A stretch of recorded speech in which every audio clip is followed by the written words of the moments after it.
အားလုံးပဲမင်္ဂလာပါကျွန်တော်တို့ Hazard Dev ကစုံမြတ်ပါ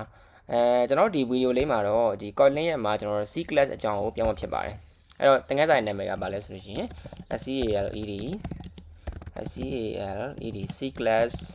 in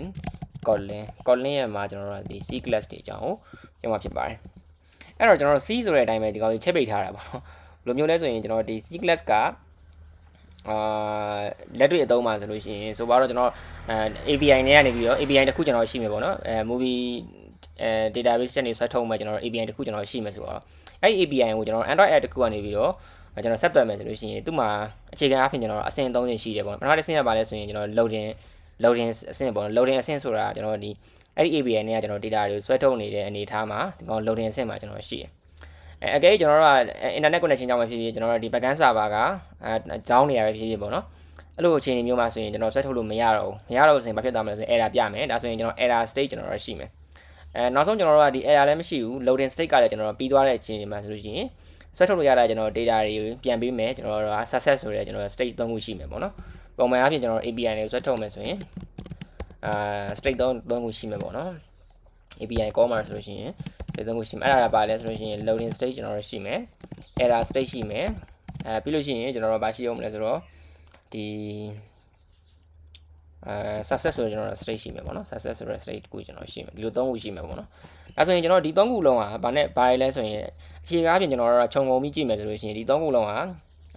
data result ကိုကျွန်တော်တို့ကြည့်တယ်ကြည့်တယ်ကျွန်တော်တို့ state တွေပဲကျွန်တော်ဖြစ်ပါတယ်ဟုတ်ပြီအဲ့တော့ကျွန်တော်ဒီ data result ဆိုတဲ့ဟာကြီးကိုကျွန်တော်တို့ကC class အနေနဲ့သတ်မှတ်ပြီးတော့သူ့အောက်မှာကျွန်တော်တို့မျိုးတူနေတဲ့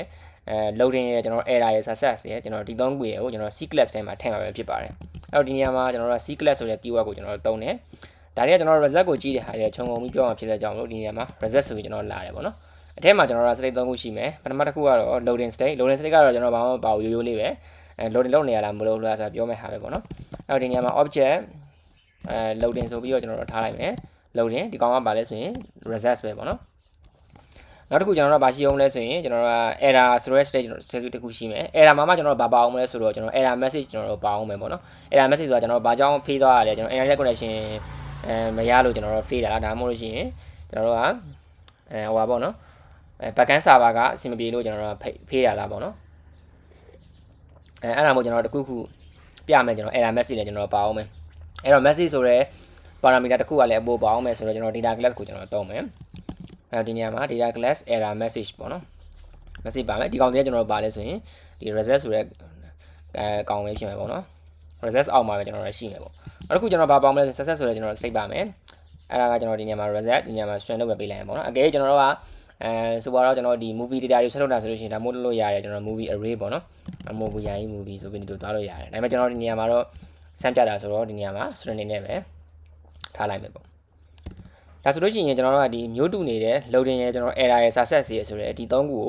ုဒီ result ဆိုတဲ့ class အောက်မှာကျွန်တော်တို့ C class အနေနဲ့ထားပြီးတော့တနေရာထဲမှာကျွန်တော်စုထားရတာပဲဖြစ်ပါတယ်ဟုတ်ပြီအဲ့ဒါကိုကျွန်တော်တို့သုံးဝင်ရတယ် function တစ်ခုကျွန်တော်ဆောက်လိုက်မယ် function ကျွန်တော်နာမည်ကိုကြတော့ handle result ဆိုပြီးနာမည်ပေးလိုက်မယ်အဲ့ဒီမှာကျွန်တော်တို့ဒီ result ဆိုတဲ့ကောင် argument အနေနဲ့ကျွန်တော်လက်ခံပြီးတော့လက်ခံမယ် argument အနေနဲ့ကျွန်တော်လက်ခံမယ်ပေါ့နော်အဲ့ဒီမှာကျွန်တော်တို့ one case နဲ့ကျွန်တော်တို့စစ်မယ် results result ကဒါကျွန်တော် is results တော့ကျွန်တော် loading ပေါ့နော်result loading ဖြစ်တယ်ဆိုလို့ရှိရင်ကျွန်တော်ဒီနေရာမှာ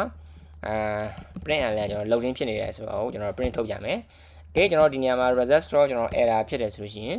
print အလဲ error ဖြစ်တယ်ဆိုလို့ရှိရင် print အလဲထုတ်ပြမယ်ပေါ့နော်။ error ဆိုပြီးတော့ကျွန်တော်ဒီနေရာမှာထုတ်ပြလိုက်မယ်။နောက်တစ်ခုကျွန်တော်တို့အကယ် success ဖြစ်တယ်ဆိုလို့ရှိရင်လည်းprint အလဲကျွန်တော်တို့ success ဆိုပြီးတော့ထုတ်ပြလိုက်မယ်ဟုတ်ပြီဒါကိုကျွန်တော်တို့ကဒီ main နဲ့နေပြီးကျွန်တော် link ခေါ်မယ်ပေါ့နော် main နဲ့ link ခေါ်မယ်ဆိုတော့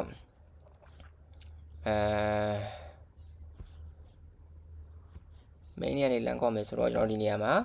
real number ကျွန်တော်တို့ result 1ပေါ့နော် result 1နဲ့ကိုကျွန်တော်တို့ဗာထည့်မလဲဆိုလို့ရှိရင်ဒီကကျွန်တော်တို့က result တော့ကျွန်တော် loading ဆိုတာထည့်လိုက်မယ် result တော့loading ပေါ့နော် result တော့ loading ထည့်လိုက်မယ် real number res unit result 2တဲ့ကိုကျွန်တော်ကRSULD result 2တဲ့ကို result တော့ကျွန်တော်အဲ့ဒါထည့်မယ် real number result 3တဲ့ကို result တော့ကျွန်တော် success ဆိုပြီးကျွန်တော်ထည့်မယ်အဲ့ဒီမှာကျွန်တော်ဒီနေရာမှာ handle result 1ဆိုရင်ကျွန်တော်ဗာထွက်လာအောင်လဲဆိုတော့ဒီထဲမှာကျွန်တော်တို့ရှိနေတဲ့ loading ဆိုတဲ့ကောင်လေးထွက်လာမှာဖြစ်ပါတယ် အဲ့ဒီမှာဆိုရင်ကျွန်တော် result 2ကိုကျွန်တော်ထုတ်မယ် result 3ကိုကျွန်တော်ထုတ်မယ်ဒါဆိုလို့ရှိရင်ကျွန်တော်ထုတ်လိုက်တယ် loading ရယ်ကျွန်တော် error ရယ်success ရယ်ဆိုပြီးတော့ဒီနေရာမှာထွက်လာမှာဖြစ်ပါတယ်ဒီကောင်ကကျတော့ success ပေါ့နော်ဟုတ်ပြီဒါကကျွန်တော်တို့ C class ရဲ့လောက်ပုံဖြစ်ပါတယ်အဲ့တော့ကျွန်တော်တို့ C class ကိုခြုံငုံကြည့်ပြောရမယ်ဆိုလို့ရှိရင်နောက်ဆုံး final note ကwhen you want to represent ပေါ့နော် when you want to represent a restricted HIERAR CH1 hierarchy or ကျွန်တော် types ပေါ့နော်ဒီမှာကျွန်တော်တို့ကအမျိုးအစားကျွန်တော်တို့တူနေတဲ့တူနေတဲ့ကျွန်တော်တို့ကမျိုးတူတဲ့အကောင်တွေကိုကျွန်တော်တနေရာထဲမှာစုထားပေးတာပဲဖြစ်ပါတယ်ဒါတော့ကျွန်တော်ဒီ column မှာရှိနေတဲ့ကျွန်တော် C class ရဲ့လုံးလုံးပုံအကြောင်းကိုသင်ပေးခဲ့တာဖြစ်ပါတယ်အားလုံးကျေးဇူးတင်ပါတယ်ကျွန်တော်တို့ရှေ့ column test video မှာဆက်တွေ့ပါမယ်